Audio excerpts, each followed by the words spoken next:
ஒன்று கொரிந்தியரின் புஸ்தகம் 12வது அதிகாரத்திலிருந்து மிக தெளிவாக தேவ சபைக்கு, புதிய ஏற்பாடு சபைக்கு பரிசுத்த ஆவியானவர் அருளியிருக்கிற வரங்களை குறித்து அங்கே நாம் தியானித்து வருகிறோம். சாதாரணமாக தன்னுடைய மணவாட்டியை விட்டு கடந்து சென்ற ஒரு மணவாளன் ஏதோ வெளியூருக்கு கடந்து சென்றிருக்கிறார் என்று வைத்துக் கொள்ளுங்கள். திருமண நிச்சயம் எல்லாம் முடிந்து மணவாளன் வெளியூருக்கு கடந்து சென்றிருக்கிறார். மணவாட்டிய திருமணம் முடிந்த மணவாட்டியை பார்த்து அவர் சொன்னார், நான் போய் சீக்கிரமாய் வந்து நம்முடைய திருமணத்தை முடித்து நாம் ஒன்றாய் இருப்போம், ஒன்றாய் வாழ்வோம் என்று சொல்லுகிறார்.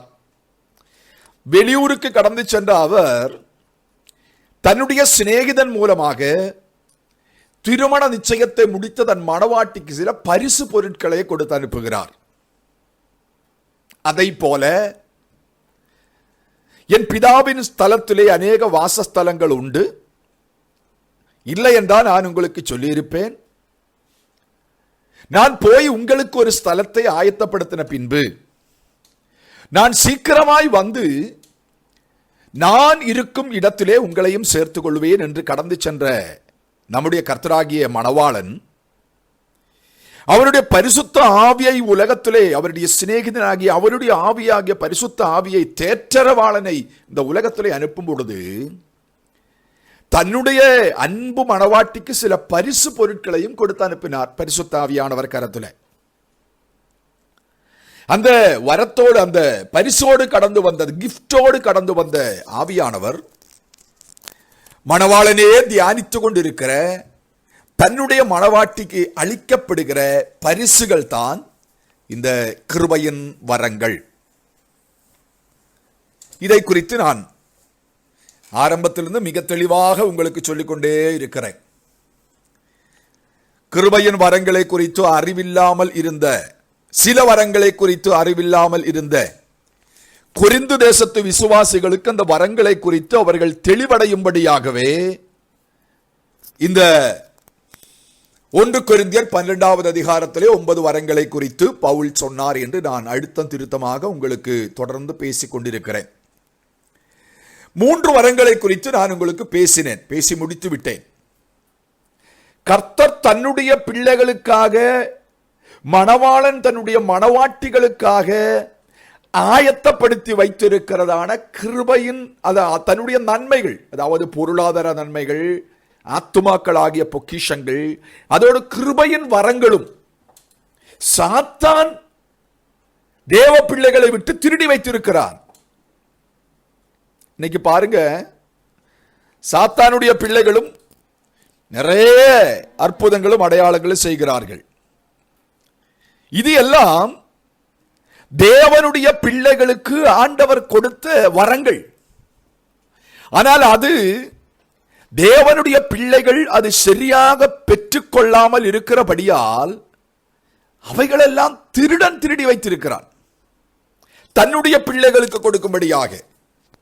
அங்கே அற்புதம், அந்த கோயிலே அற்புதம், அந்த மலையிலே அற்புதங்கள், அங்கே போனா சுகம் கிடைக்கும், அப்படியெல்லாம் சொல்லி போகிறார்கள் அல்லவா.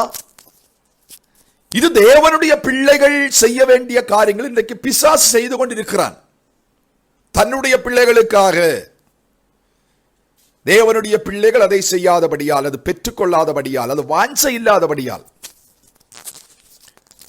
நீங்களும் நானும் பெற்றுக்கொள்ள வேண்டிய வரங்கள் நமக்காக நம்முடைய ஆண்டவராகிய மணவாளன் பரிசுத்த ஆவியானவருடைய கரத்திலே கொடுத்து அனுப்பின அந்த கிருபையும் அந்த வரங்களும் நாம் பெற்றுக்கொள்ளாதபடியால் அது சாத்தான் திருடி வைத்திருக்கிறான்.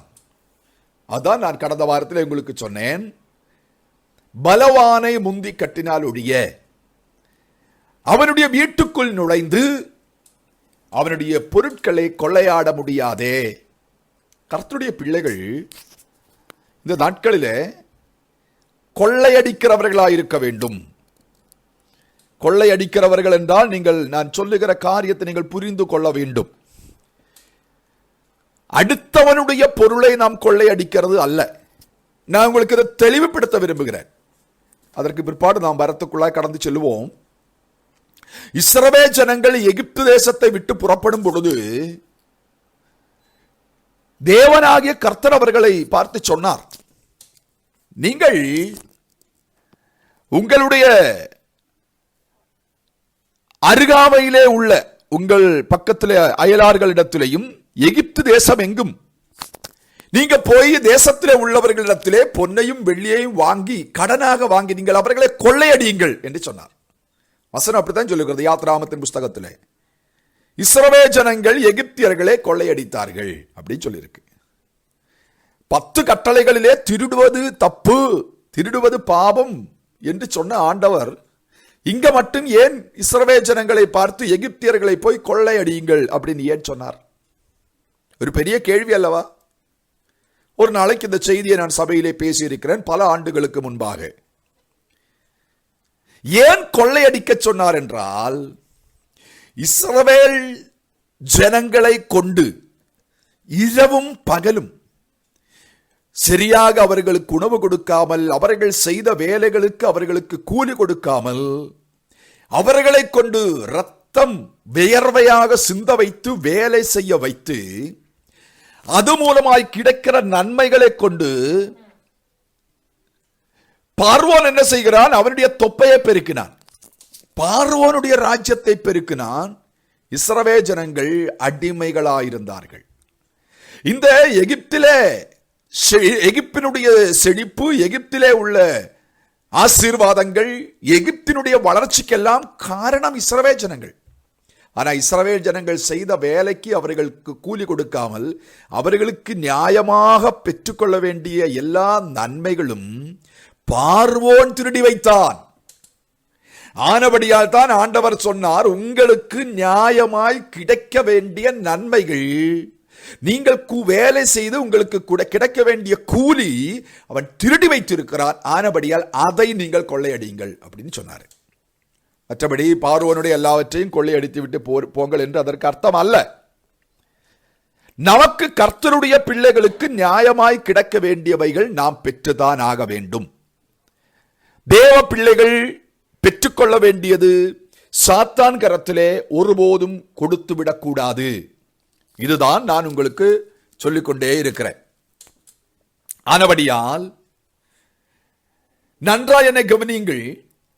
கர்த்தருடைய பிள்ளைகள் பெற்றுக்கொள்ள வேண்டிய கிருபையும் வரங்களும் சாத்தான் கரத்திலே அவன் வைத்திருக்கிறான். ஏனென்றால் நீங்களும் நானும் அதை பெற்றுக்கொள்ளாமல் இருக்கிறபடியால் அவன் திருடி வைத்திருக்கிறான். அதுபடியால் கர்த்தருடைய பிள்ளைகள் இந்த நாட்களிலே சாத்தான் தன்னுடைய அந்தகாரத்திலே ஒளித்து வைத்திருக்கிற அந்த பொக்கிஷத்தை திரும்ப பெற்றுக்கொள்ள வேண்டியவர்களாய் இருக்கிறீர்கள். நான் கிருபையின் வரங்களை குறித்து உங்களுக்கு பேசினேன். இது யாருக்காகவோ பேசுகிறேன் என்று நினைக்காமல், இந்த வேத பாட வகுப்பு முடிவதற்குள்ளாக இப்பொழுதே நீங்கள் ஜெபிக்க ஆரம்பித்து விட வேண்டும். இந்த கிருபையின் வரங்கள் மேல் கரங்களை வைத்து, ஆண்டவரே இந்த வரங்களை நீர் எனக்கு தாரும். மறுபடியும் ஒரு விஷயம் கூட உங்களுக்கு நான் அழுத்தம் திருத்தமாக சொல்லுகிறேன். ஏதோ உங்களுக்கு பிடித்த ஒரு வரத்தின் மேல் கண்ணை வைத்துவிட்டு இந்த வரத்தை தாரும், இந்த வரத்தை தாரும் என்று நீங்கள் ஜெபிக்காதீர்கள். அது ஒருவேளை ஆண்டவருடைய சித்தமாயிராது. ஏனென்றால் வசனம் தெளிவாய் சொல்லுகிறது, பரிசுத்த ஆவியானவர் அவருடைய சித்தத்தின்படியே இதை பகிர்ந்து கொடுக்கிறார். 11ஆம் வசனம், அவைகளெல்லாம் அந்த ஒரே ஆவியானவர் நடப்பித்து தமது சித்தத்தின்படியே அவனவனுக்கு பகிர்ந்து கொடுக்கிறார். ஆனபடியால் கர்த்தருடைய சித்தம் நாம் எந்த வரத்தை பெற்றால் கர்த்தருக்கென்று பயன்படும் என்று அவருக்கு தெரியும். ஆனபடியால் இந்த 12ஆம் அதிகாரத்திலே கரங்களை வைத்து, வேதாகமத்திலே கரங்களை வைத்து, இந்த வேதாகமத்திலே எழுதப்பட்டிருக்கிற கிருபைகளும் வரங்களும் நீர் எனக்கு தாரும் என்று நீங்கள் இப்பொழுதே ஜெபிக்க ஆரம்பியுங்கள்.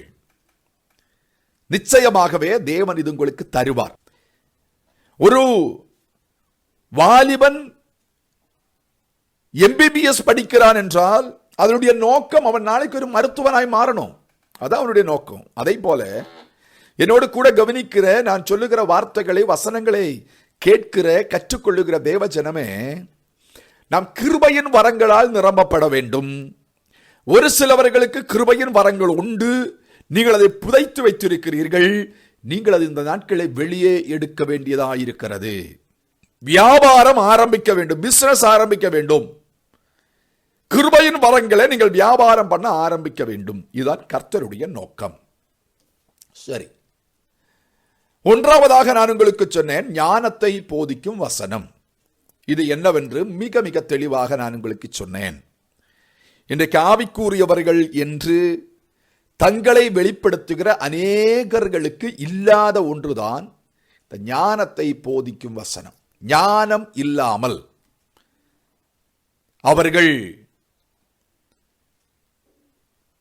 வெட்கப்பட்டு போகிறார்கள் அநேக இடத்திலே. ஞானம் என்றால் என்னவென்று நான் விளக்கமாக சொன்னேன். இரண்டாவதாக அறிவை போதிக்கும் வசனம். மூன்றாவதாக உங்களுக்கு விசுவாசம் என்கிற வரத்தை குறித்து நான் சொன்னேன். இந்த விசுவாசம் என்கிற 2 வார்த்தைக்கு மிக தெளிவாக நான் உங்களுக்கு வித்தியாசத்தை சொன்னேன். பிலீஃப் என்பதும் ஃபெய்த் என்பதும் கிரேக்க மொழியிலே உள்ள 2 வார்த்தைகள். அந்த வார்த்தையினுடைய வித்தியாசங்கள் அதை குறித்து நான் உங்களுக்கு சொன்னேன். இயேசு கிறிஸ்துவின் மேல் உள்ள விசுவாசத்தினாலே அற்புதங்கள் நடக்காது. இயேசு கிறிஸ்துவுக்குள் இருந்த விசுவாசத்தினாலே அற்புதங்கள் நடக்கும். இது 2 என்று சொன்னேன். மார்க்கு சுவிசேஷம் 16ஆம் அதிகாரத்தினுடைய 16, 17 வசனங்களை எடுத்து நான் உங்களுக்கு மிக தெளிவாக பேசினேன். இயேசு கிறிஸ்துவின் மேல் விசுவாசம் வைப்பதற்கு பரிசுத்த ஆவி தேவையில்லை.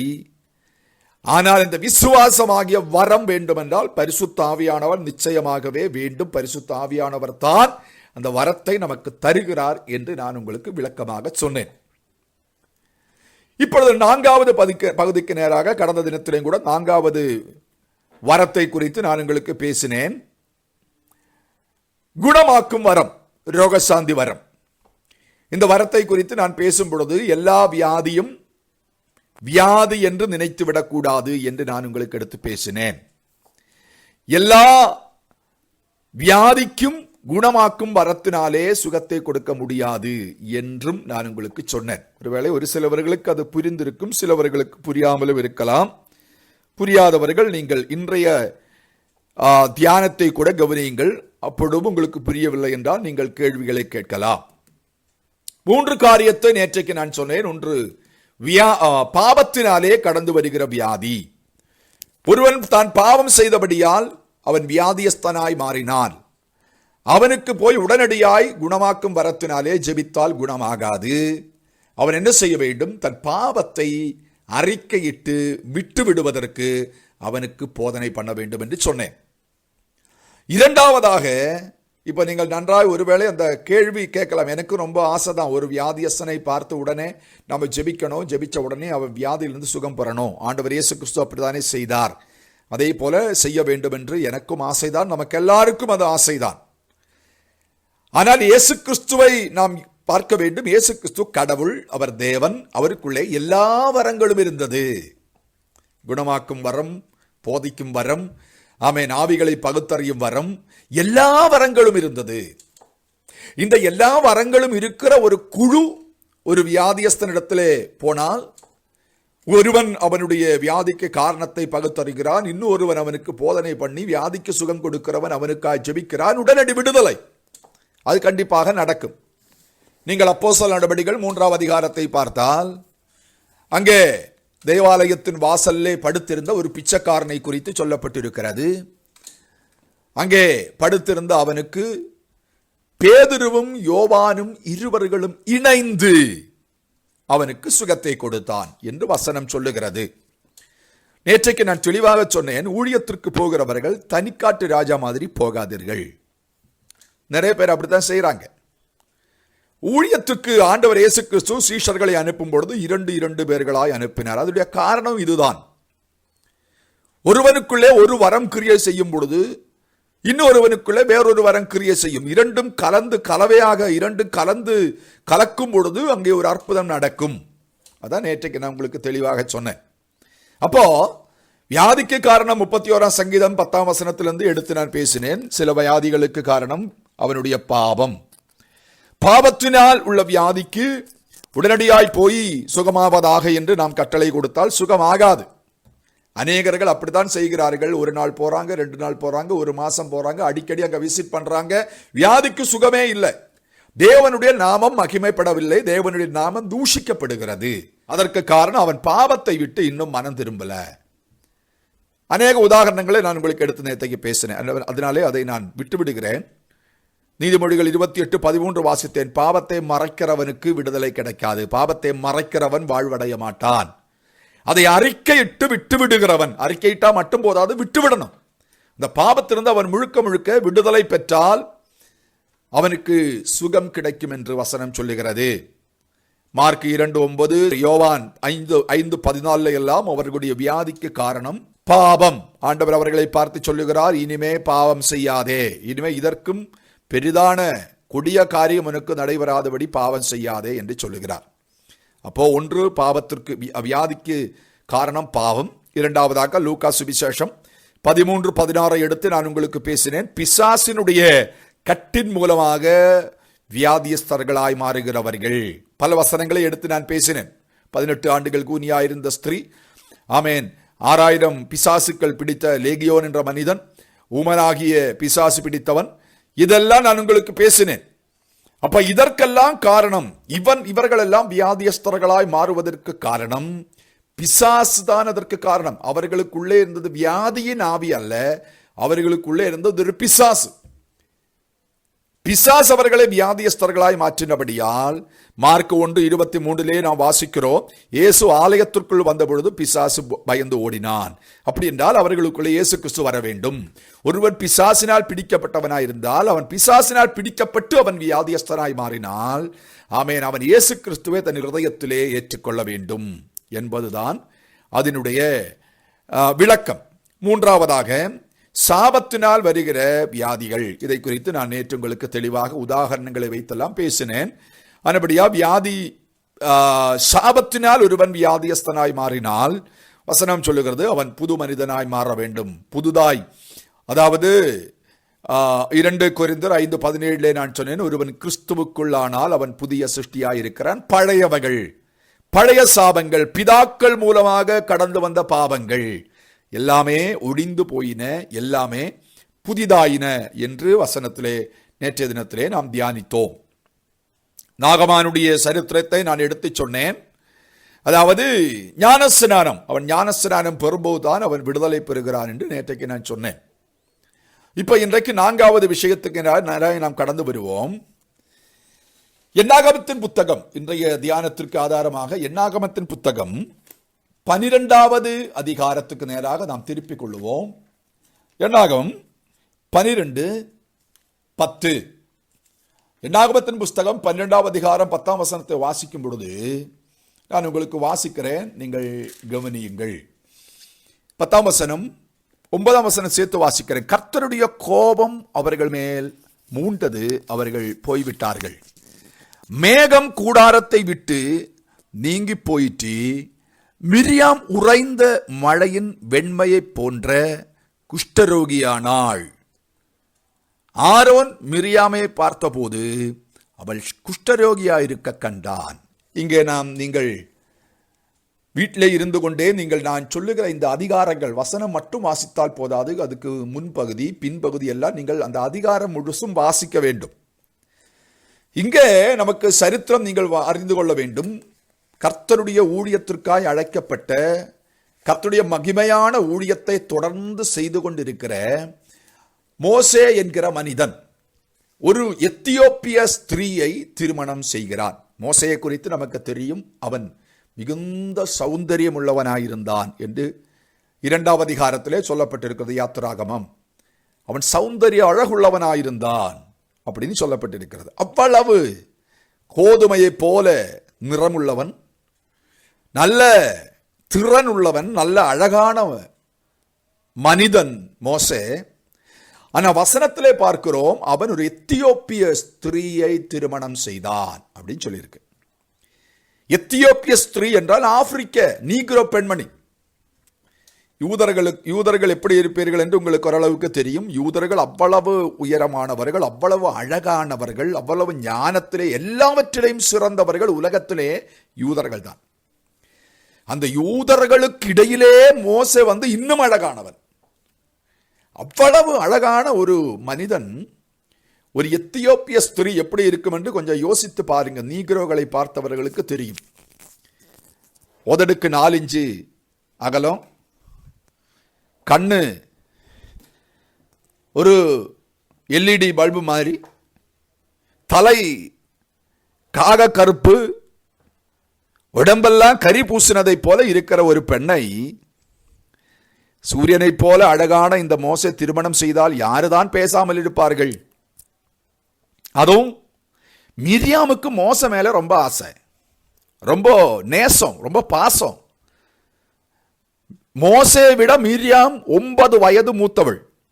மோசே கொல்லும்படி, அதாவது அந்த நாணல் பெட்டியிலே போட்டு நீல நதியிலே போட்டு விடும் பொழுது அவன் சாகாமல் இருக்க அவனுக்கு பின்னாலே போய் பார்வோன் ஸ்திரீயோடு, பார்வோனுடைய மகளோடு பேசி அவனை வாழ வைத்தவளே இந்த மிரியாம் தான். மிரியாமுக்கு மோசே மேலே அவ்வளவு கொள்ள அன்பு, சகோதர அன்பு.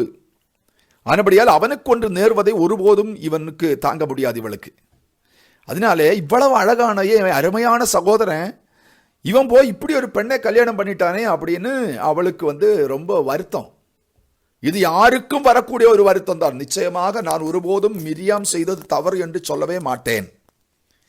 இவ்வளவு அழகான ஒரு சகோதரன் ஒரு நீக்ரோ பெண்ணை போய் திருமணம் செய்தது தாங்க முடியாமல் அவன் மோசையோடு எதிர்த்தான். ஏன் இப்படி பண்ணேன் அப்படின்னு மோசையோடு எதிர்த்தான். அதனுடைய 12ஆம் அதிகாரம் 1ஆம் வசனத்திலே சொல்லப்பட்டிருக்கிறது. எத்தியோப்பியா தேசத்து ஸ்திரீயை மோசே விவாகம் பண்ணியிருந்தபடியினால் மிரியாமுக்கும் ஆரோனுக்கும் அவன் விவாகம் பண்ணின எத்தியோப்பியா தேசத்து ஸ்திரீ நிமித்தம் அவனுக்கு விரோதமாய் பேசி, அந்த ஸ்திரீ நிமித்தம் அவர்களதும் மிரியாம் மாத்திரமல்ல ஆரோன் மூத்த, அதாவது மோசைக்கு அண்ணன், மிரியாம் மோசைக்கு அக்கா, அக்காவும் அண்ணனும் சேர்ந்து ஏண்டா இப்படி பண்ணேன்னு சொன்னார். ஆனால் என்ன நடந்ததுன்னு இங்க கீழே உள்ள காரியங்களை வாசித்தால் உங்களுக்கு புரிந்துவிடும். கர்த்தருடைய ஊழியக்காரனாகிய மோசைக்கு விரோதமாக மிரியாம் பேசினபடியால், வசனம் சொல்லுகிறது, நான் தான் இந்த வசனம் பேசினேன், 10வது வசனம், அவள் உறைந்த மழையை போல அவள் குஷ்டரோகியாய் மாறினாள் அப்படின்னு சொல்லியிருக்கு. அப்போ தேவ ஜனங்கள் நன்றாய் கவனிக்க வேண்டும். ஊழியக்காரர்களுக்கு விரோதமாய் பேசக்கூடாது. நாம பேசுகிறது ஒருவேளை நியாயமான காரியமாகத்தான் இருக்கும். நம்முடைய பார்வைக்கு நாம் பேசுவது நியாயம்தான். நான் அநியாயமாவே பேசலையே, ரொம்ப நியாயமா தான் நான் பேசுகிறேன் அப்படின்னு நாம் யோசிக்கலாம், நினைக்கலாம். மோசையும் அப்படித்தான் சொன்னாள், ஆரோனும் மிரியாமும் அப்படித்தான் சொன்னாள், ஆரோனும் அப்படித்தான் சொன்னார். நாங்க பேசுவது நியாயம்தானே. ஆனால் ஆண்டவர் என்ன சொல்லுகிறார் தெரியுமா? 8வது வசனத்துல ஆண்டவர் கேட்கிற ஒரு கேள்வி, நான் அவனுடன் மறைபொருளாக அல்ல, முகாமுகமாகவும் பிரத்யட்சமாகவும் பேசுகிறேன். அவன் கர்த்தரின் சாயலை காண்கிறான். இப்படி இருக்க நீங்கள் என் தாசனாகிய மோசேக்கு விரோதமாய் பேச உங்களுக்கு பயமில்லாமல் போனது என்ன? என் அருமையான தேவச்சனமே, எச்சரிப்பாயிருங்கள், எச்சரிப்பாயிருங்கள். கர்த்தர் தன்னுடைய ஊழியக்காரர்களுக்கு விரோதமாய் பேச ஒருவரையும் அனுமதிப்பது இல்லை, ஒருவரையும் அனுமதிப்பது இல்லை. ஆனா இன்னைக்கு பாருங்க, 21ஆம் நூற்றாண்டில் ஊழியக்காரர்கள் விசுவாசிகளுக்கு ஃபுட்பால் மாதிரி இந்த பக்கம் தட்டுறது, அந்த பக்கம் தட்டுறது, என்ன வேண்டாலும் பேசுறது. இதனுடைய விளைவு என்னவென்று அநேகர்கள் அறியாமல் இருக்கிறார்கள். சாத்தான் அவர்களுடைய ஆவிக்குரிய கண்களை குருடாக்குகிறான். புதிய ஏற்பாட்டிலையும் எபிரேயர் நிருபத்திலே மிக தெளிவாக சொல்லப்பட்டிருக்கிறது, உங்களுக்காக பரிந்து பேசுகிறவர்களை அவர்கள் வேதனையோடு அதை செய்யாமல் சந்தோஷத்தோடு அதை செய்ய நீங்கள் அனுமதியுங்கள், இல்லை என்றால் உங்களுக்கு நலமாய் இராது அப்படின்னு சொல்லியிருக்கு 13ஆம் அதிகாரம் எபிரேயர் நிருபத்தில். ஆனபடியால் கவனிங்க, அடுத்தது வியாதிக்கு காரணம்.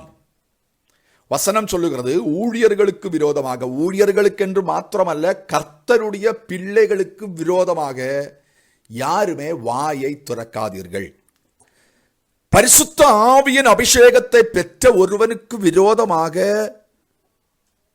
ஒருவன் பேசும் பொழுது அவன் பேசுவது அந்த நபருக்கு விரோதமாக அல்ல, அவனுக்குள்ள இருக்கிற பரிசுத்த ஆவிக்கு விரோதமாக. ஆண்டவர் இயேசு கிறிஸ்து சொன்னார், பிதாவுக்கோ குமாரனுக்கோ விரோதமாக பேசுகிற பாவம் மன்னிக்கப்படும், ஆனால் பரிசுத்த ஆவிக்கு விரோதமாக பேசுகிற பாவம் மன்னிக்கப்படாது. தேவஜனங்கள், இந்த வேத பாட வகுப்பை கேட்கிறவர்கள் மிக மிக எச்சரிப்பாயிருக்க வேண்டும். விளையாட்டுக்கு கூட நீங்கள் குறிப்பாக தேவ ஊழியர்களை, கர்த்தருக்கு என்று பயன்படுகிற ஊழியர்களை விளையாட்டுக்கு கூட நீங்கள் விமர்சனம் பண்ணாதீர்கள். விமர்சனம், கிரிட்டிசிசம், இது மிகப்பெரிய தப்பு. சிலவர்கள் ஊழியக்காரர்களை சொல்லுகிற வார்த்தைகளை கேட்டாலே நமக்கு ஆச்சரியமாகும். அந்த ஆளு, அவரு, அவன், இவன். தேவஜனங்கள் எச்சரிப்பா இருக்க வேண்டும்.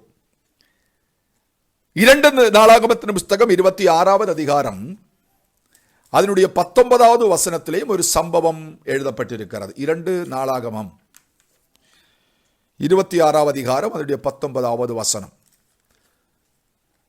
நான் வாசிக்கிறேன், நீங்கள் கேளுங்கள். அப்பொழுது உசியா கோபம் கொண்டான். எப்பொழுது? நான் முன்னே சொன்னதை போல நீங்கள் வீட்டிலே அமர்ந்து கொண்டு இந்த அதிகாரங்கள் வாசிக்க வேண்டும்.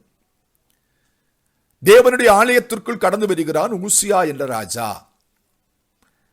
தூபம் காட்டுவதற்கு அவன் ஆலயத்திற்குள் கடந்து வருகிறான். தூபம் காட்டுவதற்கு லேவி கோத்திரத்திலே பிறந்து வளர்க்கப்பட்டு ஆசாரியர்களாய் அபிஷேகம் பண்ணப்பட்ட ஆசாரியர்களுக்கு மாத்திரம்தான் அதிகாரத்தை ஆண்டவர் கொடுத்தார். ஆனால் உசியா என்ன செய்தான்? நான் தேசத்து ராஜா, நான் அதை செய்யக்கூடாதா என்று அவன் ஆலயத்திற்குள் கடந்து செல்லுகிறான். இதை தடை பண்ண வந்த கர்த்தருடைய ஊழியர்களை கண்டு அவன் கோபப்பட்டான். அப்பொழுது உசியா கோபம் கொண்டான். அவன் தூப கலசத்தை தன் கையிலே பிடித்து ஆசாரியரோடே கோபமாய் பேசுகிற போது ஆசாரியருக்கு முன்பாக கர்த்தருடைய ஆலயத்திலே தூபபீடத்தின் முன் நின்ற அவனுடைய நெற்றியின் மேல் குஷ்டரோகம் தோன்றினது. நீங்கள் அந்த பகுதிகளை வாசியுங்கள். ஏசாயா தீர்க்கதரிசியின் புஸ்தகம் 6வது அதிகாரம் 1ஆம் வசனம் சொல்லுகிறது, ஊசியா ராஜா மரித்த ஆண்டிலே தேவன் உயர்ந்ததும் உன்னதவுமான சிங்காசனத்திலே இருப்பதை நான் கண்டேன் என்று ஏசாயா சொல்லுகிறார். அப்போ தேவ ஊழியர்களுக்கு விரோதமாக, ஏதோ தேவ ஊழியர்கள் தேவ தூதர்கள் அப்படி என்று நான் சொல்லவில்லை. தேவ ஊழியர்கள் மனிதர்கள் தான். அவர்கள் மாமிசமும் இரத்தமும் உள்ள ஊழியர்கள் தான். அவர்கள் பார்வையிலேயோ அவர்கள் பேச்சுக்களிலேயோ தவறுகள் வரலாம். விசுவாசிகள் அவர்களை செறிகட்டுகிறவர்களாய் இருக்கக்கூடாது. அவர்களை செறிகட்டுவது அவர்களுடைய எஜமானன். விசுவாசிகள் என்ன செய்ய வேண்டும்? அவருக்காக ஜெபிக்க வேண்டும். அப்போஸ்தல நடபடிகளின் புஸ்தகத்தில் 12வது அதிகாரத்திலே ஒரு சம்பவத்தை நமக்கு எல்லாருக்கும் தெரிந்த சம்பவம். பேதுரு சிறைபிடிக்கப்படுகிறான். கர்த்தருடைய மகிமையான ஊழியத்தை செய்து கொண்டிருந்த பேதுரு சிறைபிடிக்கப்பட்ட பொழுது, இன்றைய காலத்து விசுவாசிகளாய் இருந்திருந்தால் என்ன செய்திருப்பார்கள்? அவர்கள் சொல்லியிருப்பார்கள், பாஸ்டர் என்னமோ தப்பு செஞ்சிட்டாரு, ஏதோ தவறு செய்து விட்டார், ஆனபடியால் தான் இந்த தண்டனை அவருக்கு வருகிறது. அவர் சரியாக நேர்மையாய் இருந்திருந்தால் ஆண்டவர் இதை அவருக்கு அனுமதித்திருப்பாரா என்றெல்லாம் கேள்விகளை கேட்டுக்கொண்டு அங்கங்கே அலைந்திருப்பார்கள். ஆனால் இங்கே வசனம் என்ன சொல்லுகிறது தெரியுமா? 12வது அதிகாரத்தினுடைய 5வது வசனத்தில் வசனம் சொல்லுகிறது, மலையாளத்தில் 5ஆம் வசனம், சபா ശ്രദ്ധയോടെ അവന് വേണ്ടി ദൈവത്തോട് പ്രാർത്ഥന കഴിച്ചു. தமிழ்ல நான் வாசிக்கிறேன். 12வது அதிகாரம் அதனுடைய 5வது வசனம். அப்படியே பேதுரு சிறைச்சாலையிலே காக்கப்பட்டிருக்கையில் சபையார் அவனுக்காக தேவனை நோக்கி ஊக்கத்தோடே ஜெபம் பண்ணினார்கள். கர்த்தருடைய அருமையான பிள்ளைகளே, என் அருமையான சகோதர சகோதரிகளே, ஊழியர்கள் அவர்கள் வாழ்க்கையிலே தவறுகள் இருக்கலாம், பேச்சிலே தவறுகள் இருக்கலாம். தேவ பிள்ளைகள் செய்ய வேண்டியது ஊழியர்களுக்காக திறப்பின் வாசலிலே நிற்க வேண்டும். இவன் என்ன செய்கிறான்? இரவிலே கட்டப்பட்டவனாக சிறைச்சாலைக்குள்ளே இருக்கிறான். வசனம் சொல்லுகிறது பேதுரு தூங்கிக் கொண்டிருக்கிறான். பேதுரு தூங்கிக் கொண்டிருக்கிறார். விசுவாசிகள் பேதுருவுக்காக ஜெபித்துக் கொண்டிருக்கிறார்கள். இன்றைக்கு காலம் தலைகீழாய் மாறுகிறது. விசுவாசிகள் தூங்கிக் கொண்டிருக்கிறார்கள். பாஸ்டர்கள், ஊழியக்காரர்கள் இரவும் பகலும் விசுவாசிகளுக்காக ஜெபிக்க வேண்டும். இங்கே பேதுரு தூங்கிக் கொண்டிருக்கிறார். விசுவாசிகள் விழித்திருந்து போதகருக்காக, அவருடைய விடுதலுக்காக ஜெபித்துக் கொண்டிருக்கிறார்கள்.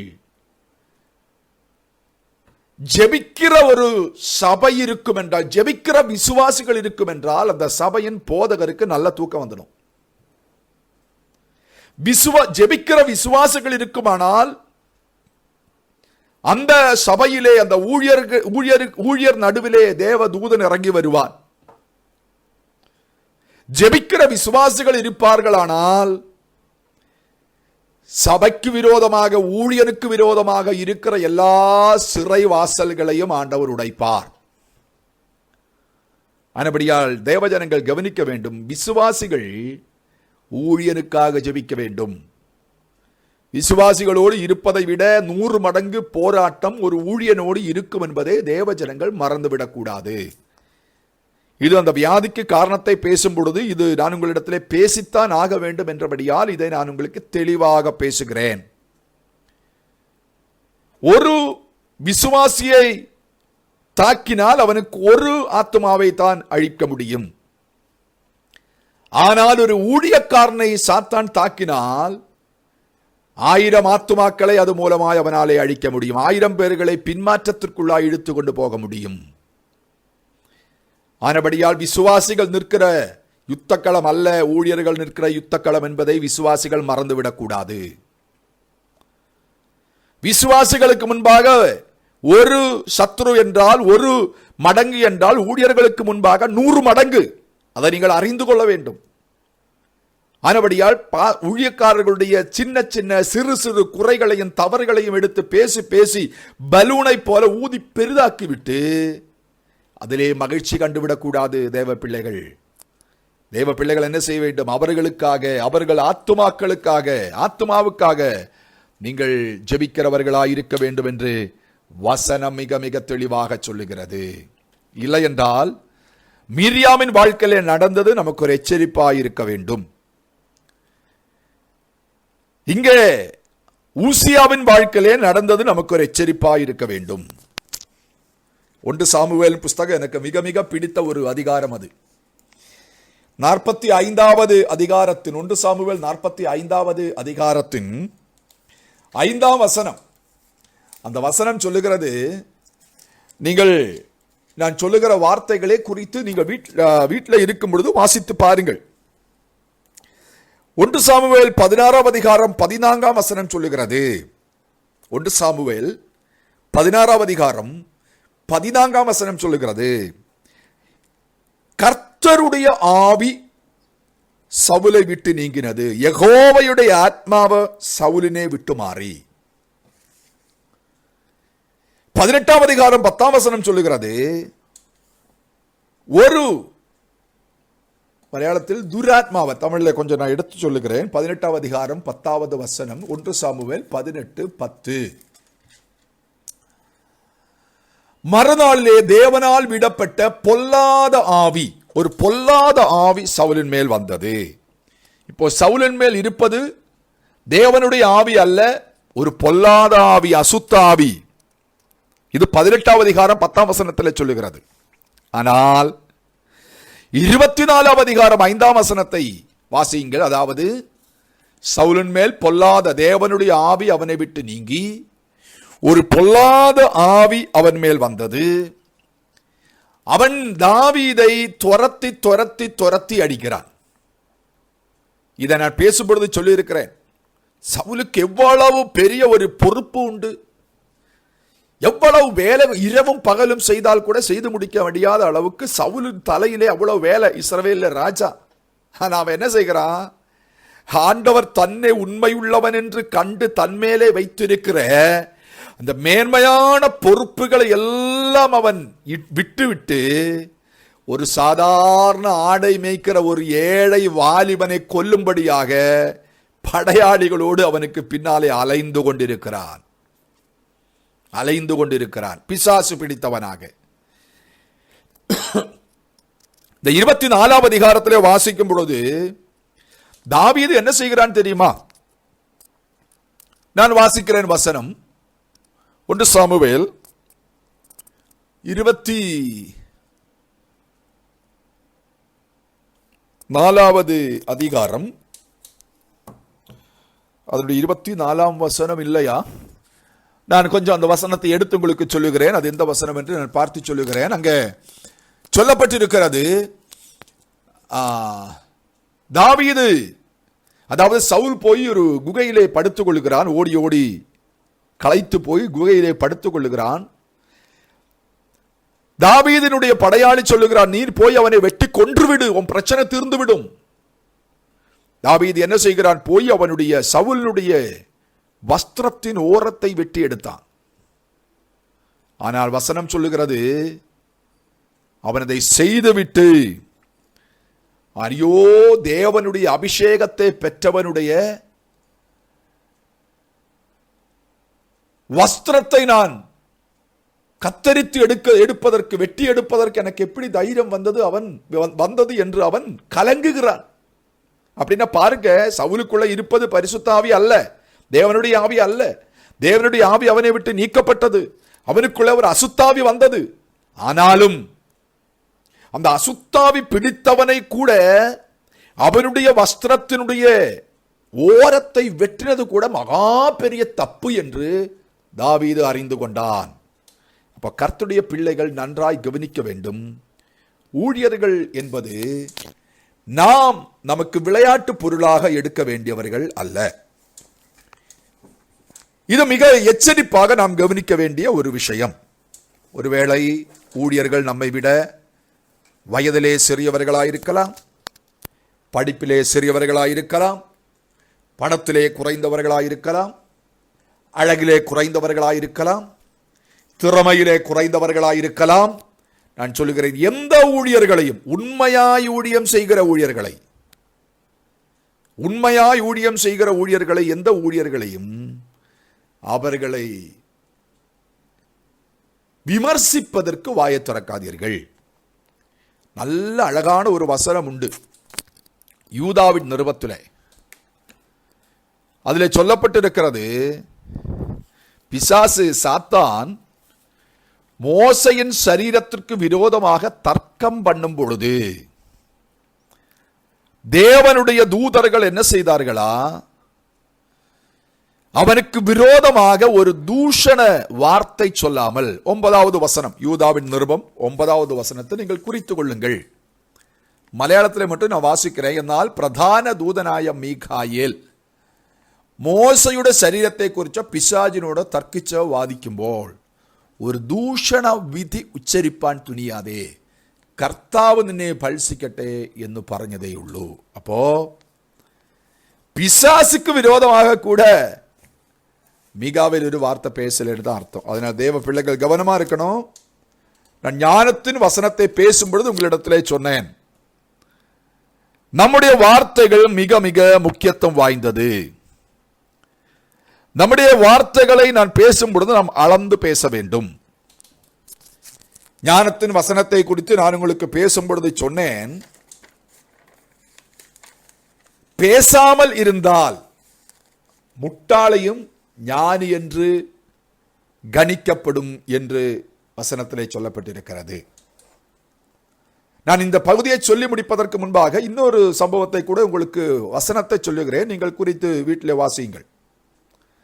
என்னாகமத்தின் புஸ்தகம் 16ஆம் அதிகாரம் 1ஆம் வசனத்திலிருந்து வாசிக்கும் பொழுது, கோரேக் தாதான், அபிராம், ஓன் என்கிற இந்த 4 பேர்களும் அவர்களோடு இணைந்து அவர்களுடைய குடும்பத்தார்களும் சேர்ந்து என்ன செய்தார்களா? மோசேக்கும் ஆரோனுக்கும் விரோதமாக பேசினார்களா? உங்களுக்கு மட்டும்தான் அழைப்பு இருக்கா? உங்களுக்கு மட்டும்தான் பிரசங்கம் பண்ண தெரியுமா? நீங்க மட்டும்தான் ஆராதனை நடத்துவீங்களா? நீங்க சொல்றதெல்லாம் நாங்க கேட்கணுமா? ஏன் நாங்க விசுவாசி சொல்றது நீங்க கேட்க மாட்டீங்களா என்று மோசேக்கும் ஆரோனுக்கும் விரோதமாக படையெடுத்தார்கள். என்ன நடந்தது நமக்கு தெரியும். அந்த அதிகாரத்தை பார்த்தால் பூமி வாயை பிளர்ந்து அவர்கள் குடும்பத்தையும் பட்சித்து போட்டது என்று சொல்லுகிறது. என் அருமையான தேவச்சனமே, நான் சொல்லுகிறேன் அல்லவா, குணமாக்கும் வரத்தை குறித்து தான் பேசிக் கொண்டிருக்கிறேன். 4வதாக வியாதிக்கு காரணம். 1வதாக வியாதிக்கு காரணத்தை பாவம் என்று நான் உங்களுக்கு சொன்னேன். 2வது வியாதிக்கு காரணம் பிசாசினுடைய கட்டி என்று சொன்னேன். 3வது வியாதிக்கு காரணம் சாபம் என்று சொன்னேன். 4வது ஊழியர்களை விமர்சிப்பது, ஊழியர்களை தவறாக பேசுவது என்று சொன்னேன். அப்போ ஊழியர்களுக்கு விரோதமாக, தேவ பிள்ளைகளுக்கு விரோதமாக, அபிஷேகம் பெற்றவனுக்கு விரோதமாக ஒருவன் பேசும் பொழுது அது மூலமாய் கடந்து வருகிற வியாதிக்கு விடுதலை பெற்றுக் கொள்ள வேண்டும் என்றால் என்ன செய்ய வேண்டும்? யாக்கோபின் நிருபத்தை நீங்கள் திருப்பி வாசித்தால் 5வது அதிகாரம் அதனுடைய 16வது வசனத்தில் இப்படியாக சொல்லப்பட்டிருக்கிறது. நீங்கள் சொஸ்தம் அடையும்படிக்கு, கவனிங்க, நீங்கள் சுகமாக்கப்படும்படிக்கு, உங்கள் வியாதியில் இருந்து நீங்கள் குணமாகும்படிக்கு உங்கள் குற்றங்களை ஒருவருக்கொருவர் அறிக்கையிட்டு ஒருவருக்காக ஒருவர் ஜெபம் பண்ணுங்கள். நீதிமான் செய்யும் ஊக்கமான ஜெபம், அதாவது நீதிமானாக்கப்பட்ட பிற்பாடு உங்கள் குற்றங்களை குறைகளை எல்லாம் ஒருவருக்கொருவர் அறிக்கையிட்டு விட்டு நீங்கள் நீதிமான்களாக்கப்பட்ட பிற்பாடு செய்யும் ஊக்கமான ஜெபம் மிகுந்த பலனுள்ளதாயிருக்கிறது. அப்போ என்ன செய்ய வேண்டும்? உங்கள் வார்த்தையினால் ஊழியர்களை காயப்படுத்தி இருக்கிறீர்கள் என்றால், நீங்கள் ஊழியர்களை என்று மாத்திரமல்ல தேவ பிள்ளைகளை காயப்படுத்தி இருப்பீர்கள் என்றால், ஒருவேளை உங்கள் வியாதிக்கு காரணம் அதுவாக இருக்கலாம். நீங்கள் என்ன செய்ய வேண்டும்? நீங்கள் ஆண்டவர் சமூகத்தில் முழங்கால் படியிட்டு, ஆண்டவரே என்னை மன்னியும் மன்னியும் என்று வேண்டினால் ஆண்டவர் மன்னிக்காது. அநேகர்கள் அப்படித்தான் செய்கிறார்கள். எது வேண்டுமென்றாலும் பேசுவார்கள், யாரை வேண்டுமென்றாலும் காயப்படுத்துவார்கள். ஆனால் என்ன செய்வார்கள்? காயப்படுத்தி விட்டு ஆண்டவர் சமூகத்திலே வந்து, ஆண்டவரே என்னை மன்னியும் என்று ஜெபிக்கிறார்கள். அவர்கள் காயப்படுத்தினவர்களிடத்திலே அவர்கள் ஒப்புரவாவது இல்லை. அந்த ஜெபத்தை ஆண்டவர் ஒருபோது கேட்க மாட்டார். இன்றைக்கு இந்த காரியத்தை நான் பேசிக்கொண்டிருக்கும் பொழுதே ஒருவேளை யாரையாகிலும் நீங்கள் காயப்படுத்தி இருப்பீர்கள் என்று உங்கள் உள்ளம், உங்கள் இருதயம் உங்களை எச்சரிக்கிறது என்றால், நீங்கள் ஆண்டவர் சமூகத்திலே முழங்கால் படியிடுவதற்கு முன்பாக நீங்கள் என்ன செய்ய வேண்டும்? யாரை காயப்படுத்தினீர்களோ அவர்களிடத்திலே நீங்கள் ஒப்புரவாயிட வேண்டும். அதுதான் மத்தேயு சுவிசேஷம் 16வது அதிகாரத்தை வாசித்தால் உங்களுக்கு தெரியும். எவனுடைய பாவத்தை நீங்கள் மன்னிக்கிறீர்களோ, நீங்கள் பிறருடைய பாவத்தை மன்னித்தால் நீங்கள் பாவ மன்னிப்பை பெறுவீர்கள். ஆனபடியால் எச்சரிப்பாயிருங்கள். என்னாகமம் 12:11 வசனம் கூட வாசித்து நான் இந்த பகுதி இதோடு முடித்துக் கொள்கிறேன். என்னாகமத்தின் புஸ்தகம் 12வது அதிகாரம் அதனுடைய 11வது வசனத்தை வாசியுங்கள். அப்பொழுது ஆரோன், அதாவது எத்தியோப்பியா ஸ்திரீ நிமித்தம் ஆரோனும் மீரியாமும் சேர்ந்து மோசைக்கு விரோதமாய் பேசுகிறார்கள். மீரியாமை ஆண்டவர் குஷ்டரோகத்தால் பாதிக்கிறார். அப்பொழுது ஆரோன் என்ன செய்கிறார்? 11ஆம் வசனம். அப்பொழுது ஆரோன் மோசையை நோக்கி, என் ஆண்டவனே. யாரு? தன் தம்பி தான் ஆரோன். மோசே ஆரோனுடைய தம்பி. ஒரு அண்ணன் போய் தம்பியை கூப்பிடுறான், ஓ ஹாய் என் ஆண்டவனே, நாங்கள் புத்தியீனமாய் செய்த இந்த பாவத்தை எங்கள் மேல் சுமத்தாதிரும்.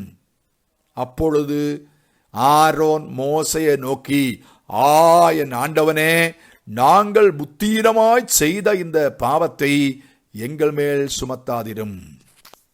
தன் தாயின் கர்ப்பத்தில் பாதி மாமிசம் அழுகி செத்து விழுந்த பிள்ளையை போல அவள் ஆகாதிருப்பாளாக என்றான். அப்பொழுது மோசே கர்த்தரை நோக்கி, என் தேவனே, அவளை குணமாக்கும் என்று கெஞ்சினான். கவனிங்க, நீங்கள் காயப்படுத்தினவர்கள் உங்களுக்காக நீங்களை குணமாக்கும், உங்களை விடுவையும் என்று ஜெபித்தால் மாத்திரமே ஆண்டவர் விடுதலை தருவார். இன்றைக்கு அநேகர்கள் மாறாத வியாதி, மாறாத பிரச்சனை உங்களை பின்தொடர்ந்து கொண்டே இருக்கிறது. காரணம் என்ன தெரியுமா?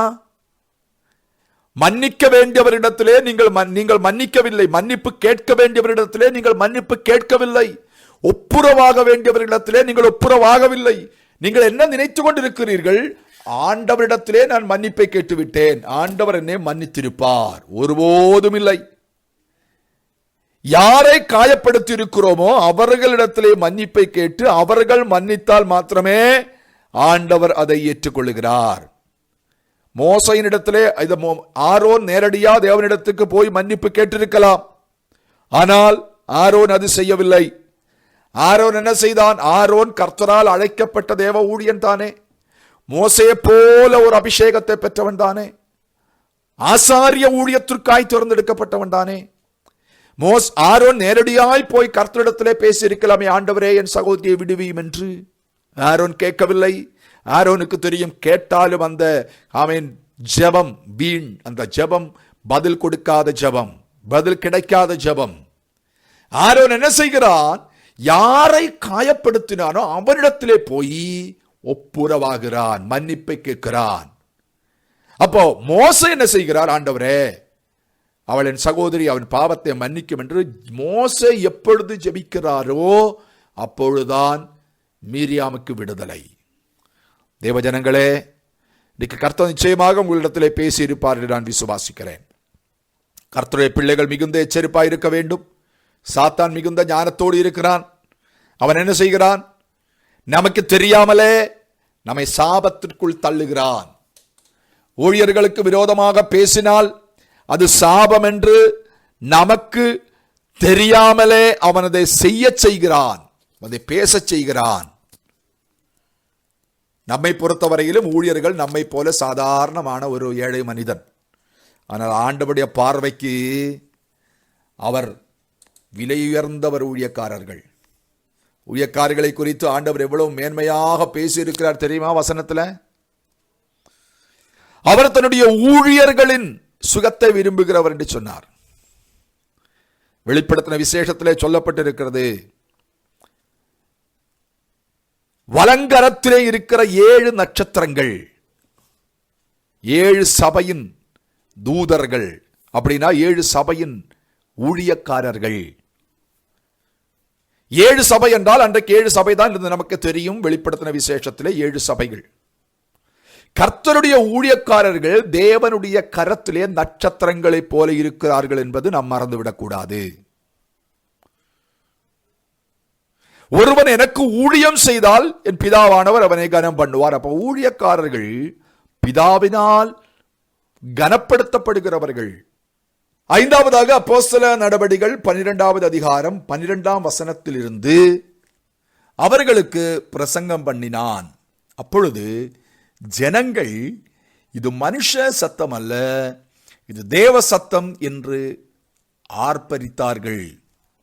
அவன் தேவனுக்கு மகிமையை செலுத்தாதிருந்தபடியால் உடனே கர்த்தருடைய தூதன் அவனை அடித்தான். அவன் புழு புழுத்து செத்தான், இறந்தான். கவனிங்க, 5வது வியாதிக்கு ஒரு காரணம் இங்க சொல்லப்பட்டிருக்கிறது, தேவனுடைய கோபம். தேவனுடைய கோபம் அவன் மேல் வந்தபடியால் ஏரோதுவுக்கு கொரோனா வந்துச்சு. இதை குறித்தான் நாளைக்கு நான் உங்களுக்கு பேசுகிறேன்.